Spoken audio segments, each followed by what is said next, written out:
Isang magandang sikat ng umaga ang makikita sa paligid ng isang bahay. Sa loob ay naliligo ang isang babae na nagngangalang Brenda. Pagkatapos maligo ay tumungo siya sa kanyang kwarto. Binuksan ang cabinet.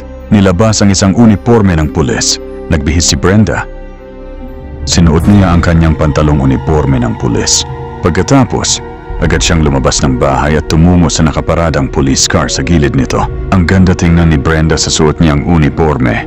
Sumakay si Brenda sa loob ng sasakyan ng pulis at agad itong umalis. Habang nagmamaneho si Brenda sa lungsod, biglang tumunog ang kanyang cellphone at sinagot niya ito. Huminto si Brenda at nakipag-usap sa telepono. Masaya siya sa kanyang kausap nang bigla siyang makarinig ng isang malakas na hiyaw. Nagulat, agad siyang bumaba ng sasakyan, hinugot ang kanyang baril at tinungo ang pinanggalingan ng hiyaw ng babae.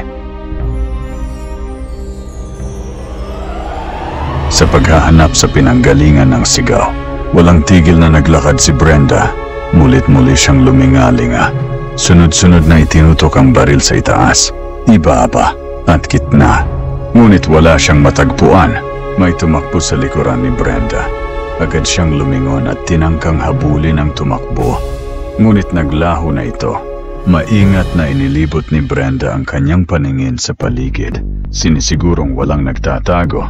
Maya-maya ay nakarinig si Brenda ng isang tawa ng lalaki. Tinungo niya ang pinanggalingan ng tawa at ito ang tumambad sa kanya.